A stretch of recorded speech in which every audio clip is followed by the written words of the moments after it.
শাপলা চত্বর হত্যাকাণ্ডে ৬১ জন নিহতের তথ্য পেয়েছে তদন্ত সংস্থা এবং নিশ্চিতভাবে শনাক্ত হয়েছে ৫৮ জন। তদন্ত প্রতিবেদন হাতে পেয়ে তথ্য জানিয়েছেন আন্তর্জাতিক অপরাধ ট্রাইব্যুনালের চিফ প্রসিকিউটর আমিনুল ইসলাম।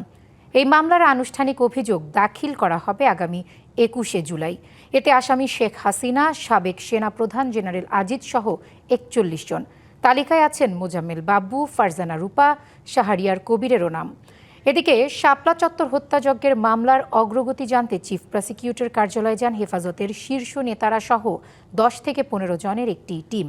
প্রতিবেদন অনুযায়ী ২০১৩ সালের ৫ই মে হেফাজতের সমাবেশকে কেন্দ্র করে ঢাকা, নারায়ণগঞ্জ, কুমিল্লা ও চট্টগ্রাম মিলিয়ে মোট ৫৮ জন হত্যাকাণ্ডের শিকার হওয়ার তথ্য প্রমাণ পাওয়া গেছে। যাতে একটি সঠিক তদন্ত রিপোর্ট সাবমিট হয়, যাতে একটা স্বচ্ছ বিচার হয় এবং প্রকৃত আসামি যারা তারা যাতে বিচারের সম্মুখীন হয়, সেই জায়গা থেকে আজকে আমাদের কাছে যে রিপোর্টটি সেটা খসড়া রিপোর্টটি আমরা পর্যালোচনা করে দেখছি।